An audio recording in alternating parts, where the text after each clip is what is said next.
Welcome to another episode of the Rugged Homestead. You might not be able to tell it from this direction, but if I turn around, you can see it's nice and sunny. We got blue skies.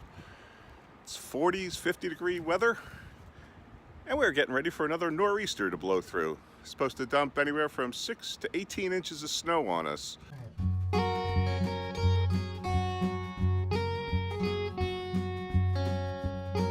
Figured in the meantime, I'd give you a tour of the garden and the yard, see where we are, and see where we're heading this year. Now, if I turn this way, you can see a nice pile of wood chips behind me. That's just the beginning. I'm going to be using those wood chips to cover my entire yard. Not that one pile, because it's going to take quite a few piles, but that's the start. And I'm going to be laying a 3 to 4 inch layer of wood chips across the grass and dirt. And now, because of the killer puppy, we've got mostly dirt and no grass. So I'm going to cover over the ground with the wood chips and turn the backyard into a food forest. So beyond the wood chips, I figured I'd show you the garden, the fruit trees that we have already in place, and some things that we've got going on and what you can expect. Let's take a look at the garden. Right now, there's not a whole hell of a lot going on in the garden. I've got my beds covered with plastic, and I've been trying to warm up the ground in anticipation of planting out my vegetables this year. I've got a bunch of brassicas started indoors, and I'm gonna, later this month, I'll start seeds for tomatoes, peppers, things of that nature. A few other vegetables I'm gonna have growing, and they'll be planted out at the appropriate time. I also have a few things on order, like asparagus, which I'll get to later actually, and some onion sets that I'll plant. I've tried growing onions from seed in the past, never had any success. So this year I figured I would try and order sets and hopefully have more success growing a big bulb onion. So as I said, the garden isn't all that exciting right now, but in a couple months time, it should be really lush with green. Last year, you might recall from my garden updates that these planters and the ones down there were filled with raspberries. And I plan to grow raspberries in again, and as you can see, they're actually starting to sprout here. But I had neglected to give them enough fertilizer last year, and with the watering and the summer heat, it depleted the fertilizer, and they suffered terribly. I got some raspberries out of it, but not nearly enough. This year, I plan on making sure that the plants have the appropriate nutrition so that they can have a good harvest this time around. Along the edge of my garden, you may recall I planted 9 or 10 blueberry plants all the way down along the edge. I want to have a blueberry hedge growing right along here. And we've got all different varieties, so we should have no problems with cross-pollination and getting some production out of them. And as you can see, they're starting to get ready to put forth some leaves. Now seems to have had one plant that disappeared right in this area here.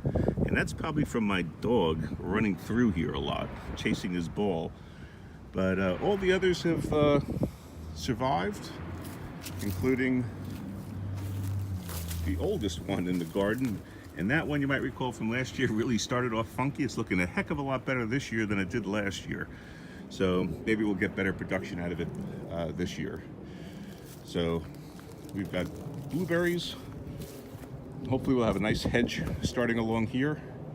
Raspberries up top. And that'll be a nice little berry patch. Last year the grapes did really well. Not that we got any production out of them, but they grew. This was the Niagara Seedless. It's a green grape, and this was the one that I thought had some root problems initially, damaged roots, but after a couple of months it really took off.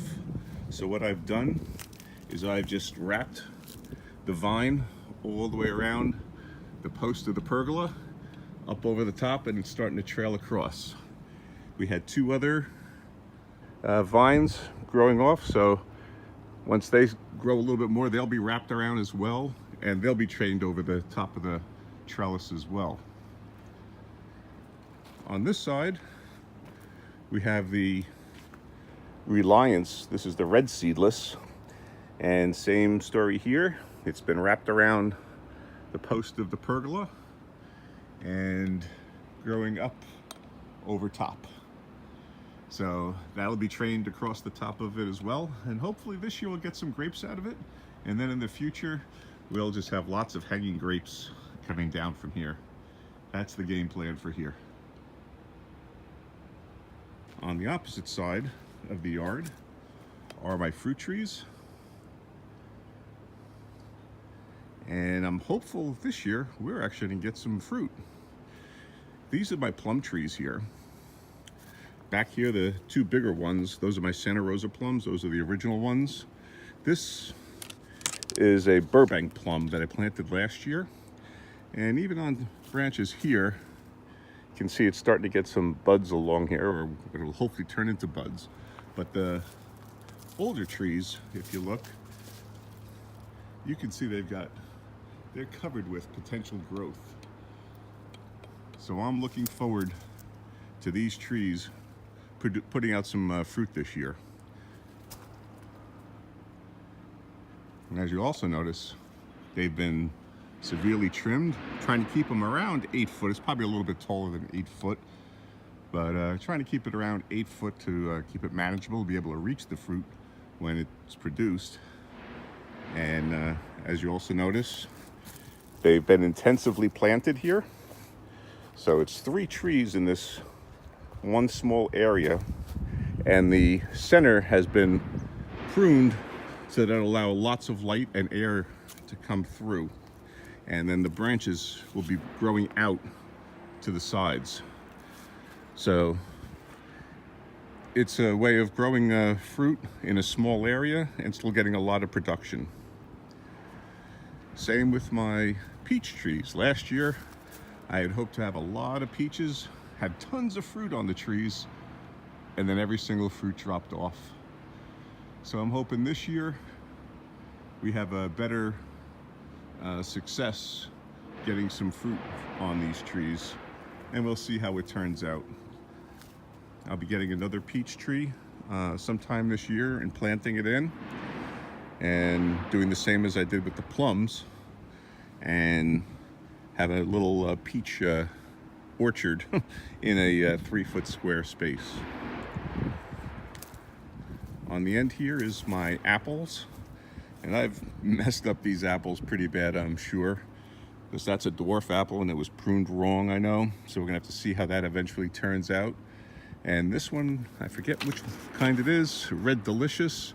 So I actually didn't prune this year. I'm trying to let it grow a little bit of a structure, and then next year I'll come along and prune it up and make it a little bit better.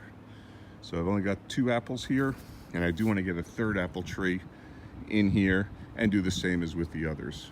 This is the extent of my fruit trees, but I got big plans for the food forest, and that's because in the yard here, and this is where I'm going to be covering with wood chips all across the yard, and all through here I want to be planting more trees and shrubs, berry bushes and things like that, and have them produce. And one of the first trees I have on order actually is a persimmon tree, and that's actually going to go right around here. I'm going to start planting persimmons in this area, and then go on to others such as pears, nectarines, things of that nature. I mentioned before that I have asparagus on order. Well, I'm actually going to plant the asparagus right in between these trees here. I had seen on the gardening channel with James Prigioni that he actually grows his asparagus right alongside his fruit trees. I had never grown asparagus before because I didn't think you could do that. And once I saw how successful he was with it, I said, great, we love asparagus. I'm going to grow some asparagus here. Now you might notice back there's a lot of branches laying down all along. And that's because I going with the chop and drop method of pruning. And this is all going to be covered up with another layer of wood chips here, and that'll eventually break down and return nutrition to the soil. So I do want to cut them up a little bit more, but essentially I'm just going to be dropping my branches when I prune and let them decay and decompose into the ground. These are my blackberry bushes. I wish I knew what kind they were, but they're a thornless variety, and they produced some terrific blackberries last year.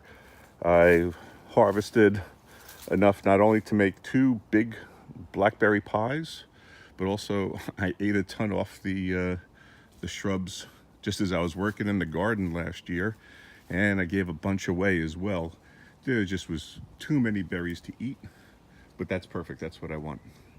And this year I want to take one of these branches, or one of the new shoots that comes out, and actually bend it over and bend it into the ground, and tip it in, I think it's called, and it should then grow roots and grow a whole nother plant. Then you snip it off, and then you've got your original plant and then a new plant.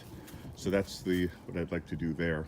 Still on my list of projects to do is to build that pond, which I'd like to have right in this area here. We'll see, maybe this year I'll get to doing that. These are forsythia. I really want to trim these things back a bit. They make a nice yellow cover here in the spring, and then a green growth to cover up the corner of the yard there. But they're getting a little wild here. They need to be trimmed. They've never been trimmed since they were put in. They were dug up from another yard and put here. Wasn't quite sure if they'd survive, but they've done quite well. And as you can see, putting in the wood chips all along here, and as it says, it's going to have like a 3 to 4 inch covering all over the ground. And these are my composting bins here that I have. But then back here is the big addition to the homestead this year, my chicken coop. At the end of April, I'll be getting my day-old chicks in and be raising them for eggs. And when they're old enough to move in, this is where they'll be living. I'll have another video coming out soon, giving a tour of the coop. But this was all built by hand from my head, without any plans, basically just looking at pictures that I saw online. So I think it'll work well for the handful of chicks that I'm going to have, and the idea will be that they'll be able to free range in this area when I clean up this section over here. I'll be fencing in from here to the edge of the shed, and then from this post to the fence, and then even allowing them at times to free range in the yard, assuming, as I said, my killer dog, who's hiding out over here. Look at this vicious animal. He's vicious. Vicious, I tell you. I hope to introduce him to the chicks so that he'll learn not to attack and kill them, because he does love chasing birds and geese right now, I can tell you that. I've got 5 55-gallon drums here, plus another 30 or 40 there, 30 or 40 here. And this I'll be using to capture runoff over the garage, off the garage. And I'll be building a platform to elevate these, and then tying them all together, and then using that to be able to water the food forest when it's planted. That's a project I'll have for the coming year of building that, and I'll be having a video showing what I'm doing with that as well. So that's just a brief outline of what we've got going on here at the homestead this year. We've got some big ideas. Whether we'll be able to get to them all, who knows, but we're going to make a dent on the food forest this time. I've already got some fruit trees on order, and I'll be ordering more throughout the year and getting it into production. Of course, I got to be humping around all these wood chips, laying them out, and getting the ground ready for their introduction. Of course, it would have been better to have it done last year, for them planted this year, but no time like the present to get it done. All right, if you like what you see, give the video a thumbs up and consider subscribing to the channel if you'd already do so, and hit that alarm bell, and that way you'll be notified right away when videos like this are posted. Okay, thanks for watching.